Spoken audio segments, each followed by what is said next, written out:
Hi, good evening. Balanced advantage funds or dynamic asset allocation funds are those that keep altering their exposure to debt and equity depending on the mood of the market. Well, if these funds actually go ahead and balance your exposure to both the instruments and both asset classes of debt and equity, does it mean your asset allocation is done? Well, not really, says Kirtan Shah, who's joining me on the show today. But we'll not just discuss the balanced advantage funds. On the show, Kirtan is also going to pick up his favorite mutual funds. If you have 1 lakh rupees to invest today, you're watching Money Masterclass on Money 9.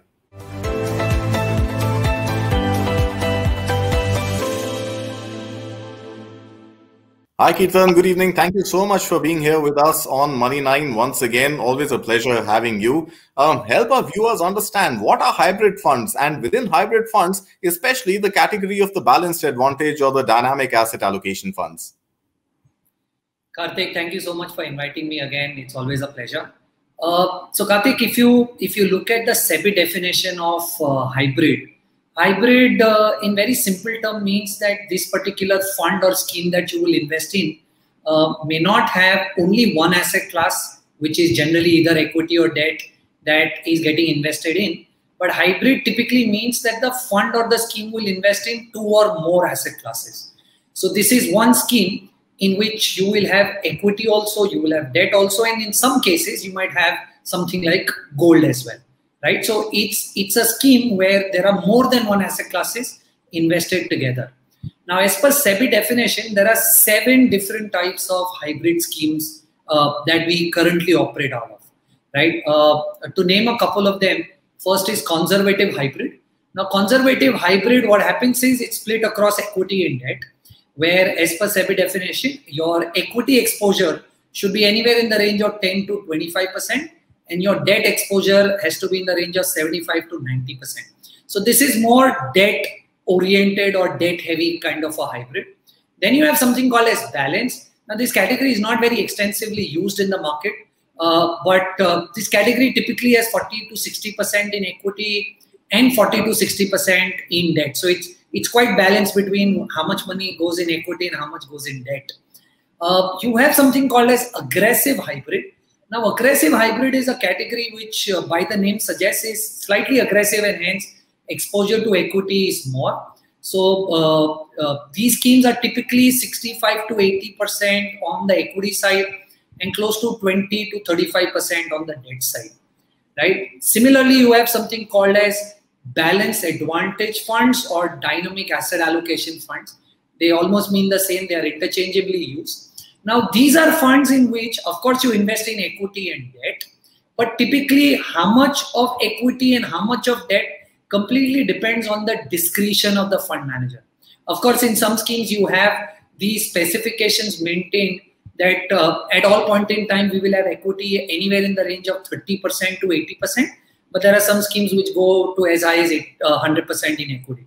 But these are extremely fluid and dynamic, unlike the other 3 that I spoke to you of, where the equity exposure can keep moving up or down depending on what the fund manager's view is. We also have a couple of other categories called multi-asset. Now, multi-asset is a hybrid category in which, as per the SEBI definition, you need to have at least 10% in equity, 10% in debt, and 10% in gold. The remaining 70% can be wherever, depending on where the fund manager or the scheme objective is meant to go. And similarly, you have something called as equity savings fund, where you have 65% equity, 10% debt, and the remaining can be slightly floating, right? But in equity savings, though I say that there is 65% equity, typically you have a larger share of arbitrage which plays the equity role here. And then you have the arbitrage fund. So if you go by SEBI definition, you will have these 7 different categories in hybrid. But to make it slightly simpler for the audience, let's split that into 3: conservative, moderate, and aggressive. So when I say conservative schemes, we are talking about conservative hybrid, we are talking about arbitrage funds, and we are talking about equity savings. When we say moderate, we are talking about balanced hybrid, and we are talking about BAF and balanced advantage fund and dynamic asset allocation. And we talk about aggressive, we are talking about aggressive hybrid. So that's how, Kartik, the entire hybrid fund as a category is broken down at SEBI's level, Kartik. Got it. So, of course, Kirtan Shah, with all the insights and with a lot of knowledge, a lot of articulation of mutual funds, to listen to Kirtan and also find other experts, do subscribe to our channel on YouTube. Do visit our website also, www.money9.com. But Kirtan, coming specifically to the Balanced Advantage Fund, there's been a lot of chatter on Twitter. I've read the threads that you have written specifically on this category. In fact, last week, I was talking to Sarup Mohanty of Mirai Asset, and he was pretty much echoing your point of view. But on the other side, there are also other experts who are equally articulate and believe that Balanced Advantage funds are near perfect. In your experience, if there is a hybrid fund, and especially a Balanced Advantage fund that I have in my portfolio, and it's balancing and rebalancing my exposure to debt and equity, is my asset allocation done? Need I worry about asset allocation at all? Kartik, let me split this question into two. First, are Balanced Advantage Fund good? I don't have my doubts that for a definite particular set of audience, Balanced Advantage Fund would make a lot of sense. But while it comes to the discussion around... Which audience are you referring to, Kirtan? Who would that audience be for whom Balanced Advantage funds would be perfect? So Balanced Advantage Fund, in my opinion, is for somebody who does not have a very clear view on what does he or she want to keep the asset allocation as, right? Is not very clear of the risk profile that she belongs to, and probably to somebody who does not want to take a lot of volatility, but is looking at probably 2-3% return higher than what debt can provide. That set of people, I think, would definitely fit in this category of Balanced Advantage funds when I'm looking at a long-term investment horizon. And I'm not looking at, removing money out of equity and temporarily, if people want to park it somewhere, I'm not talking about that instance here at all. Now, coming to your second point, Kartik, on asset allocation, I don't think really a Balanced Advantage fund typically solves that problem. Look, there are two types of asset allocation that investors have to really understand. One is called a strategic asset allocation, and another is called a tactical asset allocation. What is a strategic allocation? Strategic allocation is where you understand that you are conservative and hence you want to keep 80% in debt and 20% in equity. Or let's say you are aggressive, so you want to keep 80% in equity and 20% in debt. That's called strategic asset allocation, where you want to make sure that at all points in time, you are allocated that way, right? 80%, 20% in either equity or debt, depending on your risk profile. Another is tactical asset allocation. What is tactical asset allocation? Tactical asset allocation is an asset allocation theory in which you try and time the market, right? So you probably feel that market today is richly valued. Risk return is not in your favor, because you probably might feel that if markets can go up, it'll go up only 5% from here. But if they have to fall, they'll fall 10%.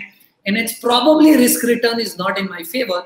So let me reduce my exposure to equity and increase my exposure to some other asset, right? So you are actually tactically taking a call whether a particular asset class is richly valued or undervalued and trying to move your asset allocation in that direction, keeping that in mind. Now look, in my opinion, if Balanced Advantage Fund, which follows the tactical asset allocation, where they increase and decrease the equity component depending on the valuations of the market, right? That cannot take care of asset allocation at the client's end. Imagine a situation that in one particular Balanced Advantage Fund, there are 10,000 clients invested, right? Now, I'm not sure, but I would like to believe that these 10,000 clients which are invested in the Balanced Advantage Fund would some be conservative, some be moderate, and some would be aggressive. How would a fund manager try and cater to individual asset allocation of all of these 10,000 people who are invested in the fund by moving asset allocation overall broadly at the fund level?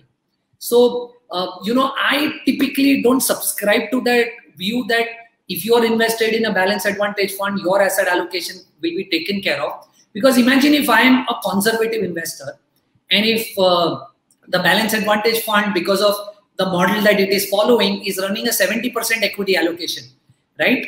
Though for all various reasons, equity market may look discounted and hence 70% exposure may look very interesting from a fund's perspective. But as a conservative investor, I don't want to take a 70% exposure. So in my opinion, that does not solve the problem at an individual level. It only solves the problem of tactical asset allocation. And another challenge here is, Kartik, that there are various funds who follow various different methods. Like there are multiple funds in the balance advantage category which probably follow the counter-cyclical method of investing, and then there are funds which follow the pro-cyclical method. So, given all of these complexity, I don't think at an individual level, asset allocation problem is solved by investing in that.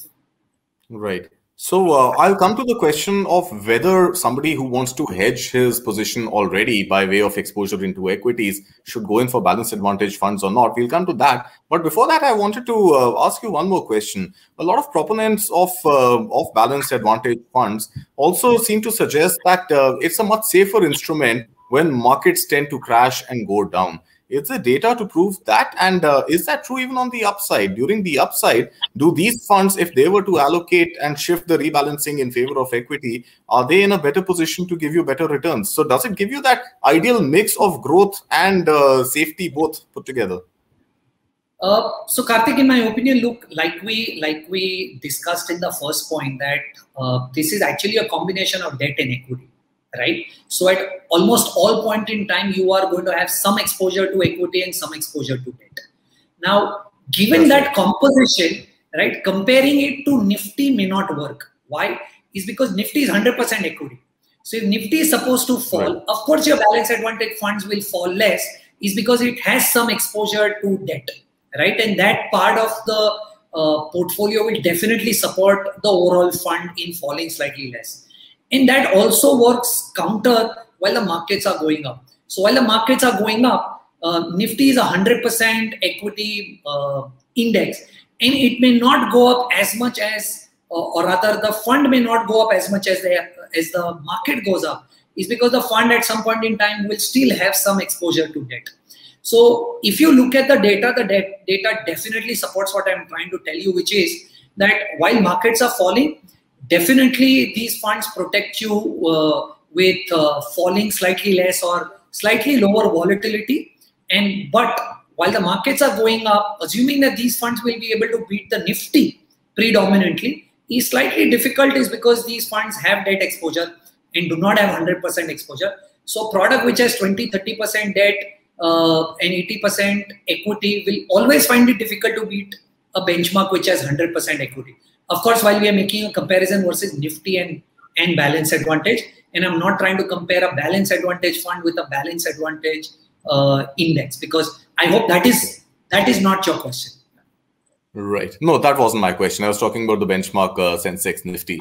Now, just help me understand, as an investor in a balance advantage fund, I don't know at what moment how much of my exposure is to equity, how much is it in debt, because that is the fund manager's job. So how do I put in these balance advantage funds as part of my asset allocation? If I already have funds which are equity specific and debt specific, and if my financial planner has done that allocation for me, where do these funds really fit in? Do these fit in at all? Or, I mean, just junk them, move on to the pure debt, pure equity? Kartik, I think that's a brilliant question, is because like you rightly pointed out, typically what happens is while the markets were at 7,500 level, you saw most of these balance advantage fund had extremely high exposure to equity, and that's exactly the problem that they are there to solve. And at these 16,000 levels, most of these funds you will see will have quite low exposure to equity.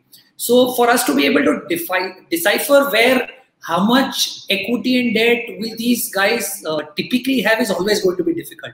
So I follow a very simple thumb rule while I am managing. Is where I consider balance advantage funds to have 60% equity and 40% debt. So at any point in time, if I get clients to invest in balance advantage fund, for me, balance advantage fund will have an exposure of 60% equity and 40% debt. That is what I will calculate in the overall scheme of things of asset allocation for the client. So help me understand, if I had, let's say, 1 lakh rupees to invest, through mutual funds in the market today, and I'm somebody who doesn't have any understanding of asset allocation, debt, equity. Do balance advantage funds fit in your in your scheme of things at all? Or help me understand, which funds should somebody with 1 lakh rupees today in the month of July 2021, markets at near all-time high almost every second day, where should I put my 1 lakh rupees right now? Again, Kartik, let me answer this question in 2 bits, is because here comes balance advantage in our discussion again. Right. So look, if there is somebody who's looking at low volatility than the equities market, but is typically looking at, let's say, a 2, 2.5%, 3% more returns than debt, then for those kind of investors, balance advantage fund definitely becomes a long-term investment horizon. That's one way of looking at it. Lump sum, should I do an SIP in a balanced advantage fund in that scenario? Given the market conditions right now, I would not have a problem doing a lump sum, is because ultimately it solves that problem of asset allocation for me from that context, right? Is because, let's say, today if you pick up most balance advantage funds which are following a counter-cyclical model, they typically have a 40-45% exposure to equity and 55-60% exposure to debt. So if I put all my money together, it is actually getting divided into 60% debt and 40% equity. But mind you, my objective here is to make 2, 2.5%, 3% more than debt and less volatility than equity. I'm not really looking at this as my asset allocation savior, right? So I hope the thin line between both of these comments that I've made is clearly understood by the viewers, right? So, that is one way of looking at it. Another way of looking at it is, let's say today, I believe that markets are slightly richly valued. Taking a lump sum bet at this point in time, unless you have a 5-year or a 7-year view, may not work in your favor, is because however we've seen markets go up over the last 18 months, expectation or returns have really gone up. In my opinion, over the next two years, the returns that the equity markets will end up making is going to be much lower than what we've experienced in the past. So if anybody coming in with a lump sum investment at this point in time, right, should reduce the return expectation, should try and avoid investing lump sum. What I am recommending currently is doing an STP, systematic transfer plan, invest that money to debt, and over a period of 6 months to 12 months, over a period of time, systematically move that money to equities. I can look, because I don't know what risk profile we are talking about, but broadly, to give you a proper diversification, I think you can look at doing a PPFAS flexi cap. You can look at doing a Mirai large cap, a Kotak emerging equity, and an Axis mid cap. I think that will give you a good exposure to across market cap and a slight international exposure. And because this is going to be invested over the next 6 months through an STP form, you will end up not timing the market currently, which looks slightly richly valued. Please have at least a 5 to 7 year horizon if you're investing right now, and please keep your expectations for equity returns low, at least for the next 18 to 24 months. Right. So keep your expectations on equity returns low, says Kirtan Shah. And of course, go in for the balanced advantage funds if you're looking at a slight alpha or a slightly greater return over debt products. Otherwise, Kirtan's suggestions were there on the screen just a while back. Go ahead and follow those if you want to invest your 1 lakh in the markets today. Well, Kirtan Shah, thank you so much for joining us on Money9. As always, a pleasure hosting you. Well, that's a wrap. Thank you so much for watching. Goodbye.